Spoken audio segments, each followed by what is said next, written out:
All right, everybody, when it comes to vibe coding, you have two different camps. You have the non-technical vibe coders who don't understand what's happening and what the AI is doing at any level. And then you have the technical background AI coders. How do you make the transition from being one of those non-technical vibe coders to a technical vibe coder as fast as possible? Here are 8 different tips that are going to guide you in a direction that is going to help you bridge that gap way freaking faster. Now, before I begin, this video is very specific to websites and web apps because that is my forte. This is what I've been teaching on this channel the last 15 years and being applied the last 20, 25 years myself. And so if it works in a browser, on your phone, your tablet, your desktop, your Mac OS or Windows, then this is the video for you. These are the specific tips I'm going to give. Now, first, I want you to gain at least a high-level understanding of HTML and CSS. That is the fundamental language of the user interface that is presented to the user in the browser, whether you're using it on their phone, their desktop, or whatever. So this means understanding what is the relationship between HTML and CSS? Well, HTML is the scaffolding or the skeleton of the UI, and then CSS is what makes it pretty and what styles it and what positions things everywhere and all that. So you need to understand the language and the terminology of HTML and CSS. Like in HTML, what is an HTML element? What is a tag? What is an attribute? What is all this stuff? What about CSS? You know, what is a selector? What's a rule set? What's a property value? What's a unit? You have to understand how these things play with each other so that you can better guide the AI. Now, number 2, pick a stack. Now, before AI and LLMs, there's always debates on what's the best stack. Well, a stack is basically all the technologies that go into your website or app, from the front end to the back end. So an example of a stack might be using Next.js along with Firebase for a database, and you might be using SAS for your CSS, and maybe you're using Google Authentication for your authentication system, and maybe Stripe for payments. That's a stack, okay? There's a bunch of different stacks. Here's the thing, pick one. Because as long as you pick one, and one that's like a mainstream stack that the LLMs have been trained on, you're going to be good. Now, that happens to be the most popular stack is going to be based on React, like Next.js. Pick a stack, you can't go wrong with it, and then learn it. So that gives me step 3. That's going to be gain at least a high-level understanding of the stack and the technologies individually that go into it. So for instance, if you want to build Next.js apps, go to YouTube, go to Udemy, go to any of the course sites, and take an introductory crash course based on that particular piece of technology. So follow Next.js course. Build something very simple with your hands without touching AI. That is going to provide you with so much context, and it doesn't take that long, especially if it's a simple introductory sort of course. Step 4, learn how to use the Dev Inspector in your browser. So here in Chrome, if you hit Control-Shift-I, and then right up here, you'll see this little icon, the little arrow icon.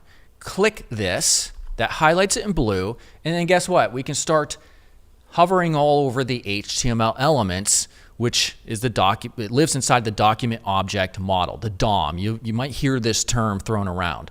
So when you click on, let's say for instance, let me refresh this. Let's say we want to move this button, this community guide button, up above the title. Well, a non-technical person might say, move the community guide button above the title. Well, the LLM might not know what title you're talking about. You're talking about above here, or above here, or maybe this title over here. Well, the way you figure these things out is by using the Dev Inspector. So I would grab this, just click on it, and so now you can see the HTML. This is why having an understanding of the DOM in HTML is really important, so you know what you're looking at. So I would see here, if I drag this out just a little bit, okay, well, the button is inside. It's a child element inside of this element right here. Oh, okay, so it's this particular element that we want it to move. Now it has a class of this right here. It has an attribute of faceplate tracker. Okay, so the title that we want to move it above, oh, look, we can hover over here. And we can see it's this element. So we can actually just drag this up ourselves. Ah, yeah, that's where we want the community guide button to go. But when you make changes in here and we refresh, it doesn't commit it to our code base. So they're lost. So what we could do is just do a screenshot, copy this, say I moved the button, the community guide button, up above where I want it to, go ahead and make this change in the code. So that's one of many ways that you can use the Dev Inspector to help you and minimize issues and maximize the chances that the AI is going to do what the hell you want it to do. Number 5, prompt small and prompt frequently. Let's say, for instance, you want to have user registration. You want a sign-up form on your site. Well, the non-technical vibe coder might say something like, create a sign-up form. Okay, that's one-shotting it, but it's leaving so much decisions up to the LLM. For instance, okay, for a sign-up button or a sign-up form, you need to have a button somewhere to access it. So for me, I would start a prompt like that by saying, okay, we need to create a sign-up button. We need to have a navbar CTA call to action button with our primary color of blue or whatever it is as the background. And that might be the very first change. I want to see what that sign-up button looks like right aligned in the navbar. The next follow-up prompt might be something like, okay, when somebody clicks on that button, then we want a registration modal to pop up, and we want to have a black overlay at 10% opacity or underlay to dim out the entire UI behind it. And then we want to have the form centered maybe about 50 viewport width with a max width of maybe 600 pixels. So you see what I mean? I'm getting really specific because I have an understanding of the HTML and CSS that goes into it. And you want to break them up, like I said, into small steps. Because, like I said, if you give it a big old chunk, like create a sign-up form, it's going to do a bunch of things on its own that you may not like, and then it becomes very difficult incrementally to fix each of those little things. Number 6, use MCP servers. Now, there's 2 that I really recommend depending on your use case and what your app is, but Context 7 or any other documentation-based MCP server is going to help you massively. Now, an MCP server just stands for Model Context Protocol, and it's a way to allow your AI, your LLM, to use tools. So a documentation tool, the context of using something like that, maybe you're using the GreenSock animation platform, which is an animation JavaScript-based library for animating UI elements. Maybe you want to create a sequence or a stagger animation of some sort. Well, you can tell your AI in the prompt, use Context 7. We're going to integrate a GreenSock animation platform-based animation. I want a stagger animation on these card elements separated at like a 0.3 delay or whatever. And it's going to grab the documentation, the latest documentation for it. And that way it's not going to hallucinate, or it's going to reduce the chances it's going to hallucinate.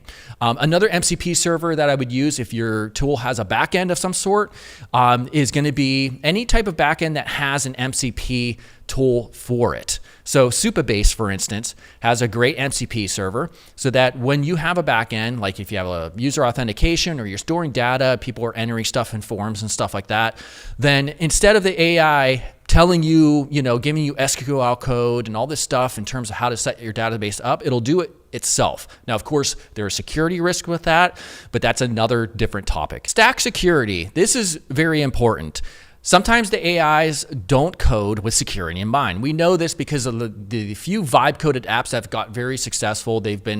Hackers got into it, stored and got all the information. So a lot of this is relegated based on your database that you choose and understanding best practices for security. Again, you can use AI, ChatGPT to help you understand these best practices, but also go to other avenues like Udemy or YouTube to find sources about what security means as it pertains to your stack that you're using. So if you're using Supabase, understand the do's and don'ts so that you can guide the AI in terms of setting things up correctly. And then number 8 is going to be a little different than the other ones, and that is going to be understanding a high-level UI UX, meaning user interface design and user experience design. This is the one thing I'm known for teaching, and I've done so for the last 15 years on this channel.